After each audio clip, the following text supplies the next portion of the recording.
तो स्टूडेंट अब बात करने वाले हैं अपन रिप्रोडक्शन के बारे में कि रिप्रोडक्शन क्या होता है। देखिए, हर एक जो आपका ऑर्गेनिज्म होता है वो क्या करता है, वो अपने पूरे लाइफ साइकिल के अंदर रिप्रोडक्शन तो जरूर करेगा। क्यों भाई? अगर रिप्रोडक्शन करेगा तभी तो क्या होगी, उसकी जो स्पीसीज है वो आगे बढ़ेगी। ठीक है, उसकी स्पीसीज का वजूद होगा, यानी वो जो आपका ऑर्गेनिज्म है उसका वजूद किसके कारण होता है, अगर वो रिप्रोडक्शन करेगा तभी तो उसका वजूद होगा ना। कैसे भाई? जैसे मान लो आपका लोयन है, मतलब बेसिकली जो आपके लोयन है वो धीरे धीरे क्या हो रहे हैं, अब खत्म हो रहे हैं। ठीक है, विलुप्ति के कगार पर आ चुके हैं। तो इसका मतलब क्या होगा, अगर लोयन के बीच में, अगर बेसिकली लोयन और लोयनेस है उनके बीच में कॉपुलेशन नहीं होगा, यानी उनके अंदर क्या नहीं होगा, रिप्रोडक्शन नहीं होगा, तो इनके अंदर क्या नहीं आएगी, जो नेक्स्ट जनरेशन है वो यहाँ पर आपको देखने को नहीं मिलेगी। तो अगर इनके अंदर रिप्रोडक्शन नहीं हो रहा, यानी ये जो लोयन लोयनेस है वो क्या नहीं कर रहे, रिप्रोड्यूस नहीं कर रहे, तो धीरे धीरे क्या होगा, धीरे धीरे लोयन की जो स्पीसीज है वो धीरे धीरे खत्म होने लग जाएगी। तो इसलिए क्या होता है कि कंटिन्यूटी बनाए रखने के लिए, अपनी स्पीसीज का वजूद बनाए रखने के लिए क्या होता है, रिप्रोडक्शन बहुत जरूरी होता है।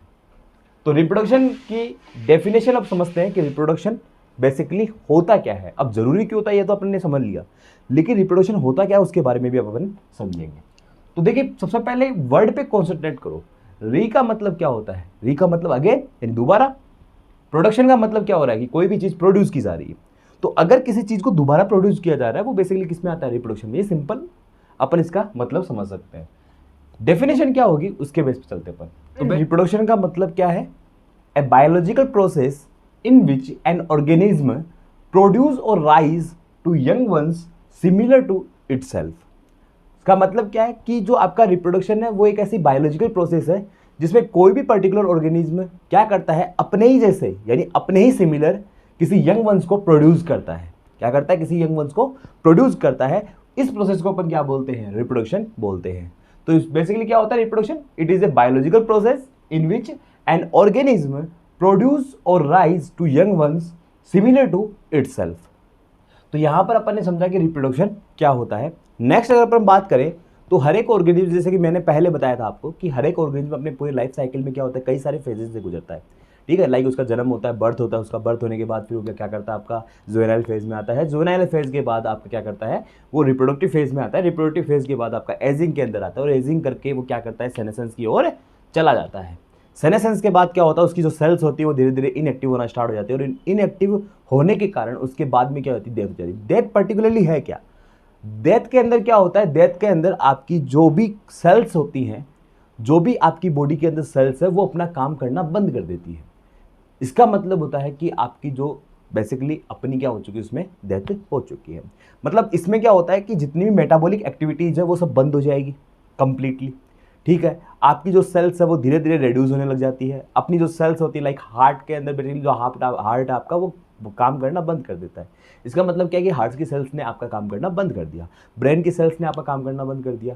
तो इसके कारण क्या होगा, जैसे ही आपकी जितनी भी सेल्स जो होती हैं वो अगर काम करना, अपना वर्क करना स्टॉप कर दे, अपने फंक्शंस को स्टॉप कर दे, इसका मतलब क्या है, उस बंदे की डेथ हो चुकी है। डेथ भी वैसे दो तरीके से इसको डिसाइड किया जाता है, लाइक क्लिनिकली, मेडिकली और बायोलॉजिकली। ठीक है जी, मेडिकली अपन जब डॉक्टर्स जो होते हैं वो बेसिकली किसी भी बॉडी को चेक करते हैं, तो आपने देखा होगा कई बार वो अपनी जो आइज़ होती है, आइज़ को खोल के देखते हैं, उसमें टॉर्च जला के देखते हैं उसकी आइज़ के ऊपर। अब इसका मतलब क्या है, टॉर्च जला के क्यों देख रहे हैं, क्या देखने की कोशिश कर रहा है वो, अरे वो कुछ देखने की कोशिश नहीं कर रहा, वो क्या कर रहा है, उसके जो प्यूपिल हैं वो प्यूपिल टॉर्च की लाइट डालने से सिकुड़ रहे हैं या फैल रहे हैं, वो इसी चीज़ को देखता है। वो कॉन्ट्रैक्ट कर रहा है या रिलैक्स कर रहा है, उसी चीज़ को क्या करते हैं, डॉक्टर ऑब्जर्व करते हैं, और इसी से वो क्या पता लगाते हैं कि इसकी मौत हो चुकी है या नहीं हो चुकी। उसके बेसिस पे क्या करते हैं अपन, मेडिकली जो डेथ है उसको वहाँ पर बताया जाता है। तो स्टूडेंट यहाँ पर अपन समझ सकते हैं कि ये तो बात की थी अपन ने ह्यूमन के बारे में कि ह्यूमन इस फेज से गुजरता है। तो अदर जो ऑर्गेनिज्म है उनका क्या, अदर ऑर्गेनिज्म कौन सी फेज से यहाँ पर गुजरेंगे, तो उनका भी सेम जैसा ह्यूमन के अंदर है वैसा ही कुछ देखने को मिलता है। तो बेसिकली जितने भी ऑर्गेनिज्म होते हैं वो क्या करते हैं भाई, उनका पहले क्या होगा, सभी का बर्थ ही होगा। तो पहला क्या आएगा फेज बर्थ का, दूसरा क्या करेंगे, वो ग्रो करेंगे धीरे धीरे। ग्रो करने के बाद क्या होगा भाई, करने के बाद क्या होते हैं, वो मैच्योर होते हैं। क्या होते हैं आपके, मैच्योर होंगे। मैच्योर होने के बाद वो क्या करते हैं, रिप्रोडक्शन करते हैं, और रिप्रोडक्शन करके मतलब अपनी स्पीसीज को जनरेट करके उनकी क्या हो जाती है, डेथ हो जाती है। तो पर्टिकुलर जो ऑर्गेनिज्म है वो क्या करता है, पहले बर्थ भाई उसका जन्म होगा, फिर वो ग्रो करेगा, फिर वो मैच्योर होगा और फिर वो क्या करेगा, रिप्रोडक्शन करेगा। रिप्रोडक्शन करने के बाद देन ही and she will death. So student यहां पर अगर आप लोग चाहे अमीबा के बारे में देख लो, वैसे अमीबा को क्या बोलते हैं अपन, भाई अमीबा क्या होता है, कभी नहीं मरता, इसके बारे में यही कहता है। वो क्यों नहीं मरता, वो क्या करता है, वो अपनी बॉडी को डिफ्रेंशिएट करना स्टार्ट कर देता है, जिससे नए नए क्या बनते हैं, आपके अमीबा तैयार हो जाते हैं। कुछ ही मिनटों में नए अमीबा तैयार हो जाते हैं। तो इसमें क्या है, जैसे मान लो आप कोई भी पर्टिकुलर ऑर्गेनिज्म, एक प्लांट है, प्लांट को आपने ले लिया, किसको ले लिया आपने, एक प्लांट को ले लिया। तो प्लांट पहले बना, सीड से प्लांट तैयार हुआ, क्या हुआ आपका, न्यू प्लांट तैयार हुआ, एक छोटा सा नन्हा सा क्या हुआ, प्लांट तैयार हुआ। अब ये जो प्लांट है वो क्या करेगा, ग्रो करेगा। ये प्लांट क्या करेगा भाई, ग्रो करेगा। ग्रो करके फिर क्या होगा, मैच्योर होगा। मैच्योर होगा, कैसे मैच्योर होगा भाई, इसके अंदर फ्लावर्स आएंगे, ठीक है। फ्लावर्स आने के बाद क्या होगा भाई, इनके अंदर पोलिनेशन होगा, और पोलिनेशन के कारण यहाँ पर क्या होता है, यहाँ पर फर्टिलाइजेशन की प्रोसेस होती है, लाइक रिप्रोडक्शन यहाँ पर चल रहा है। और उसके बाद क्या होता है, देन डाई। भाई रिप्रोडक्शन होगा, रिप्रोडक्शन करके नए प्लांट बना दिए, उसके बाद क्या हो जाएगा, उसका लाइफ साइकिल जो है, जितने साल, जितने टाइम तक उसका रिप्रोडक्शनली वो अगर एक्टिव है उतने टाइम तक वो रिप्रोडक्शन करेगा। उसके बाद क्या हो जाएगी, उसकी मौत हो जाएगी, उसकी मृत्यु हो जाएगी, वो क्या हो जाएगा, उसकी डेथ हो जाएगी। सो स्टूडेंट यहाँ पर बात की जा रही है अपने की भाई जो रिप्रोडक्शन है वो क्या हुआ है। अपन ने यहाँ पे बात की रिप्रोडक्शन क्या होता है, इसके बाद बात की कि भाई जो भी ऑर्गेनिज्म होते हैं, जितने भी ऑर्गेनिज्म है वो कौन कौन से फेजेस से गुजरते हैं। पहले बर्थ होगा, फिर ग्रो होगा, फिर वो क्या करेगा, मैच्योर होगा, फिर वो क्या, उसमें क्या होगा, रिप्रोडक्शन होगा, रिप्रोडक्शन देन है डेथ। ओके स्टूडेंट, तो यहाँ पर आपको रिप्रोडक्शन के बारे में समझ में आ गया होगा। नेक्स्ट अपन बात करते हैं, अब नेक्स्ट अपन इसमें बात करेंगे टाइप्स ऑफ रिप्रोडक्शन, कि रिप्रोडक्शन जो है वो कितने टाइप के होते हैं। लेकिन रिप्रोडक्शन के टाइप्स को जानने से पहले अपन ये समझ लेते हैं कि रिप्रोडक्शन जो है उसकी प्रॉपर्टीज क्या क्या होती है। भाई रिप्रोडक्शन क्यों जरूरी होता है, भाई हर एक ऑर्गेनिज्म को रिप्रोडक्शन करना क्यों जरूरी है। अगर रिप्रोडक्शन ना करे तो ऐसा क्या हो जाएगा जिससे काफ़ी ज़्यादा प्रॉब्लम्स अपने को आ सकती है। रिप्रोडक्शन इतना जरूरी क्यों होता है उसके बारे में अपन की जो रिप्रोडक्शन उसके फंक्शंस क्या होते हैं, भाई रिप्रोडक्शन किसके लिए काम में आता है। तो देखिए स्टूडेंट, रिप्रोडक्शन के लिए सबसे पहला पॉइंट जो अपन यहाँ पर डिस्कस कर सकते हैं वो बेसिकली क्या है, लाइफ। अब लाइफ का मतलब क्या है भाई, लाइफ के अंदर किस तरीके से काम आ रहा है। तो देखिए स्टूडेंट, जो आपका रिप्रोडक्शन है वो किसके लिए जरूरी है, लाइफ की कंटिन्यूटी को बनाए रखने के लिए, ठीक है। इट नेसेसरी फॉर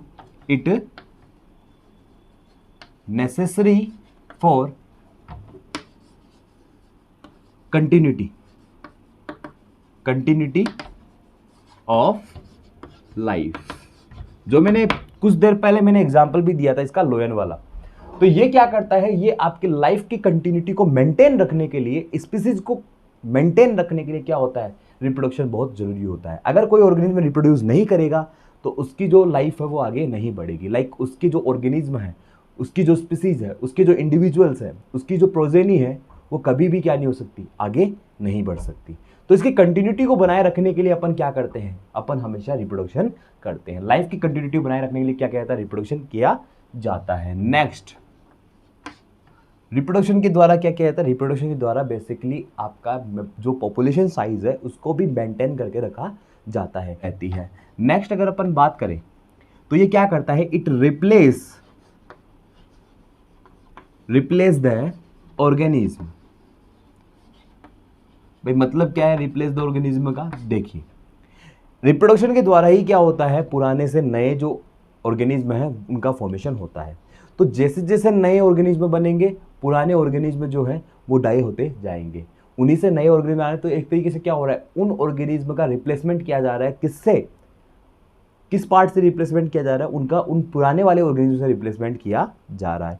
तो बेसिकली जो रिप्रोडक्शन है वो किसके लिए जरूरी होता है, आपकी लाइफ की कंटिन्यूटी को बनाए रखने के लिए, इसके साथ पॉपुलेशन साइज को मेंटेन रखने के लिए, और इसके साथ साथ आपकी जो ऑर्गेनिज्म है, जो ओल्ड ऑर्गेनिज्म होते हैं उनको रिप्लेस करने के लिए रिप्रोडक्शन काफ़ी जरूरी होता है। तो स्टूडेंट यहां पर अपन बात करेंगे types of reproduction, types of reproduction. So student यहां पर रिप्रोडक्शन जो होते हैं वो दो टाइप के होते हैं, जिसमें से एक तो होता है आपका asexual reproduction,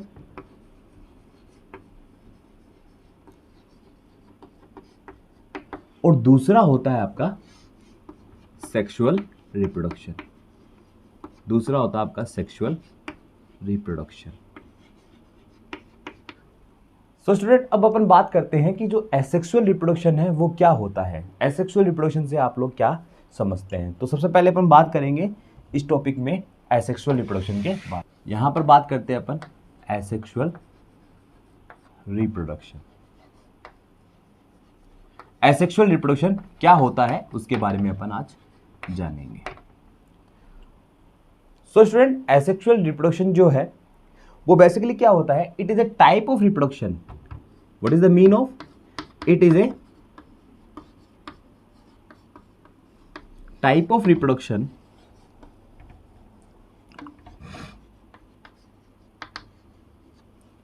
in which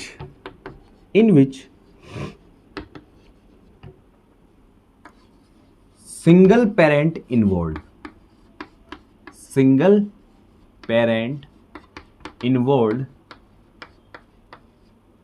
in this process। क्या समझे इससे?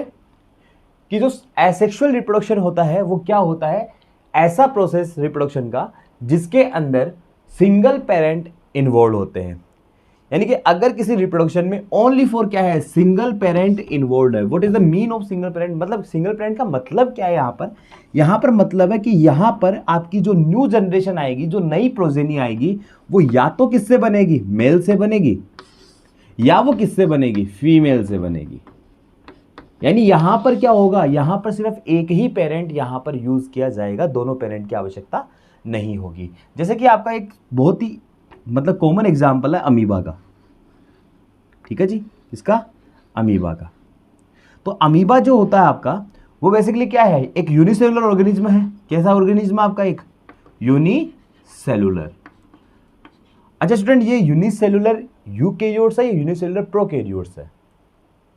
सोचिए। सो स्टूडेंट, ये क्या होता है? Unicellular eukaryotes. कैसा ऑर्गेनिज्म है ये? Unicellular eukaryotes. भाई यूकेरियोट्स कैसे पता अपन को? भाई यूकेरियोट्स का मतलब क्या होता है? जिनके अंदर वेल डेवलप्ड न्यूक्लियस प्रेजेंट होता है। वेल डेवलप्ड न्यूक्लियस प्रेजेंट होने का मतलब कि इसमें मेम्ब्रेन बाउंड न्यूक्लियस प्रेजेंट होता है। तो यहां पर आपको एक मेम्ब्रेन बाउंड स्फेरिकल जो न्यूक्लियस है वो आपको देखने को मिल रहा है। इसका मतलब ये क्या होते हैं? ये यूकेरियोट्स होते हैं। तो आपने देखा होगा बेसिकली जो आपका एक अमीबा जो होता है वो क्या करता है? अपना जो न्यूक्लियस है उसको डिफरेंशिएट करके किसके अंदर कन्वर्ट हो जाता है? ये आपका दो नए जो अमीबा है उनके अंदर कन्वर्ट हो जाएगा। जो आपका अमीबा होता है वो क्या होता है? अपने न्यूक्लियस को डिवाइड करके दो नए अमीबा का फॉर्मेशन कर देता है। तो यहां पर आपने यहां पर देखा कि एक ही अमीबा से दो अमीबा बन रहे हैं। क्या यहां पर एक दूसरा अमीबा आकर इससे अटैच हुआ था क्या?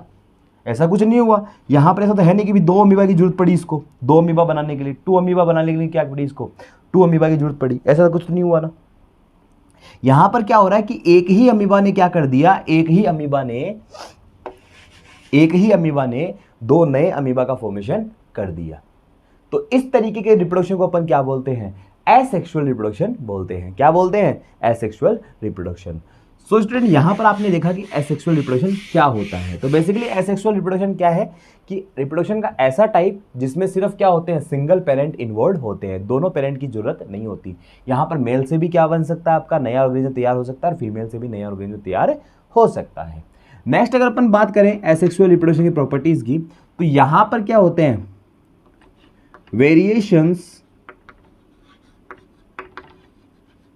Variations do not occur. यहां पर बेटा जी क्या देखने को नहीं मिलती? वेरिएशन देखने को नहीं मिलती। क्यों नहीं मिलती भाई? यार एक बात बताओ, अगर एक ही पेरेंट, जैसे मान लो अमीबा अपन ने बनाया था, तो पेरेंटल अमीबा से क्या बन गए? एक ही पेरेंटल अमीबा से दो नए अमीबा बन गए। तो क्या उनके अंदर कोई भी डिसिमिलरिटीज देखने को मिलेगी? भाई अगर आप क्या हो, अगर जैसे मान लो कोई ऑर्गेनिज्म है, जैसे मान लो ये अपना कौन है? ये अपना लकी है, कोई भी। ठीक है, ये अपना क्या है? लकी है। ठीक है, ये अब इसका फॉर्मेशन किससे हुआ है? सिर्फ इसके फादर से हुआ है इसका फॉर्मेशन। तो एक बात बताओ यार, अगर ये लकी किससे बना है? अपने फादर से बना है। तो इसकी जितने इसके कैरेक्टर होंगे, जो इसके फादर के अंदर है, वही कैरेक्टर किसके अंदर आएंगे? इसके अंदर आएंगे। तो क्या यहाँ पर आपको वेरिएशन देखने को मिलेगी? अरे कहाँ से देखने को मिल रही वेरिएशन? वेरिएशन तो देखने को मिलेगी नहीं। क्यों भाई? क्योंकि ये क्या है? एक ही पेरेंट से क्या हुआ है? इसका फॉर्मेशन हुआ है। जैसे कि अपन ने अमीबा देखा था, तो भाई अमीबा जो है एक ही अमीबा था। ठीक है जी, और ये एक अमीबा क्या कर रहा था? दो अमीबा का फॉर्मेशन कर रहा था। तो तो इसके अंदर जो कैरेक्टरिस्टिक थे वो भी किसके अंदर आ गए, इसके अंदर। तो एक बात बताओ, क्या यहाँ पर आपको वेरिएशन देखने को मिलेगी? वेरिएशन तो कब देखने को मिलती है, जब क्या होता है आपके दो ऑर्गेनिज्म यानी दो जो आपके पेरेंट है वो वहाँ पर देखने को मिले, और उन दोनों से कैरेक्टर क्या आ रहे हैं, अगर उस जनरेशन में आ रहे हैं, उसकी अगली प्रोजेनी में आ रहे हैं, तो वहाँ पर क्या होता है, आपको वेरिएशन देखने को मिलता है। आप वहाँ ये नहीं कह सकते कि भाई ये एकदम एग्जैक्ट कॉपी है किसकी, अपने पेरेंट्स की, ऐसे अपन नहीं बोल सकते, ठीक है जी। तो यहाँ पर क्या होता है, वेरिएशन देखने को नहीं मिलता, और साथ में यहाँ पर क्या होते हैं, क्लोन्स आर फॉर्म्ड, ठीक है जी। क्या होता है यहाँ पर, क्लोन्स आर फॉर्म्ड, इसका मतलब कि यहाँ पर क्लोन्स बनते हैं। क्या बनते हैं, क्लोन्स बनते हैं, और इसके साथ क्लोन्स बनने के कारण यहाँ पर क्या होते हैं ये, it is genetically identical, genetically identical to its parents. तो ऐसे ऑर्गेनिज्म जिनका फॉर्मेशन किससे हुआ है, एसेक्सुअल रिप्रोडक्शन से हुआ है, वो किसके आइडेंटिकल होते हैं, ये जेनेटिकली आइडेंटिकल होते हैं अपने पेरेंट्स के। जेनेटिकली आइडेंटिकल का मतलब क्या होता है, ये एकदम एग्जैक्ट कॉपी होते हैं किसके, अपने पेरेंट्स के। जो भी जेनेटिक कैरेक्टर उनके पेरेंट्स में थे, वही जेनेटिक कैरेक्टर किसमें होंगे, ऑफस्प्रिंग में भी देखने को मिलेंगे। यहां पर मैंने दो वर्ड यूज किए हैं, एक तो वर्ड यूज किया था मैंने प्रोजेनी, और एक वर्ड मैंने यूज किया है ऑफस्प्रिंग। तो स्टूडेंट याद रखना, ये दोनों ही वर्ड किससे रिलेट करते हैं, किसी भी पेरेंट से, किसी भी पेरेंटल सेल से अगर क्या हो रहा है, नए डॉटर सेल्स का फॉर्मेशन हो रहा है, या बेसिकली अपन बोल सकते हैं कि पेरेंट से अगर कोई नई जनरेशन बन रही है, तो उन जनरेशन को अपन क्या बोल सकते हैं, ऑफस्प्रिंग भी बोल सकते हैं और प्रोजेनी भी बोल सकते हैं। तो याद रखना ये चीज। तो यहां पर क्या होता है, जो पेरेंट्स होते हैं उनके जेनेटिकली आइडेंटिकल कौन होंगे, जो ऑफस्प्रिंग बन रहे हैं ड्यू टू एसेक्सुअल रिप्रोडक्शन, वो क्या होते हैं, पेरेंट्स के जेनेटिकली आइडेंटिकल होते हैं। और जो जेनेटिकल आइडेंटिकल जो इंडिविजुअल होंगे वो कैसे होते हैं, क्लोन होते हैं, उनको अपन क्या बोलते हैं, क्लोन बोलते हैं। ये कैसी प्रोसेस है, फास्ट है कि स्लो है? तो याद रखना, asexual reproduction is a fast process. क्या होती है, फास्ट प्रोसेस। और देखिए स्टूडेंट, यहां पर आपको वेरिएशन देखने को नहीं मिलती, लेकिन अगर अपन वेरिएशन लेके आना चाहें, यानी अगर अपन को वेरिएशन इनके अंदर, जैसे मान लो अमीबा के अंदर कोई वेरिएशन लेके आनी है अपन को, तो अपन इसके अंदर क्या करवा सकते हैं, अपन इसके अंदर म्यूटेशन करवा के, क्या करवा के, म्यूटेशन करवा के अपन क्या कर सकते हैं, म्यूटेशन करवा के अपन यहां पर वेरिएशंस लेके आ सकते हैं। तो एसेक्सुअल रिप्रोडक्शन के अंदर एक ही कंडीशन, एसेक्सुअल रिप्रोडक्शन के अंदर एक ही कंडीशन में क्या आती है, वेरिएशन आती है, जब उसके अंदर क्या हुआ हो, म्यूटेशन हुआ हो। तो ये बातें थी सब एसेक्सुअल रिप्रोडक्शन के बारे में। अब अपन इसमें बात करेंगे कुछ मेथड के बारे में, कि जो एसेक्सुअल रिप्रोडक्शन है वो किस तरीके से होता है, ठीक है, कौन कौन से ऐसे मेथड हैं जिनका यूज करके एसेक्सुअल रिप्रोडक्शन कंप्लीट किया जाता है। सो स्टूडेंट, अब बात करेंगे अपन मेथड ऑफ एसेक्सुअल रिप्रोडक्शन के बारे में, कि जो एसेक्सुअल रिप्रोडक्शन है वो किस किस तरीके से ऑर्गेनिज्म के अंदर कंप्लीट होता है, या कौन कौन से मेथड से इसको कंप्लीट किया जाता है। तो देखिए स्टूडेंट, सबसे पहला जो मेथड होता है वो बेसिकली होता है फिजन। क्या होता है, फिजन। नेक्स्ट दूसरा जो आता है वो आता है बडिंग। क्या आता है, बडिंग। देन थर्ड जो होता है वो होता है आपका स्पोर फॉर्मेशन। कौन सी प्रोसेस आती है आपकी, स्पोर फॉर्मेशन। वो आता है आपका वेजिटेटिव प्रोपेगेशन, वेजिटेटिव प्रोपेगेशन।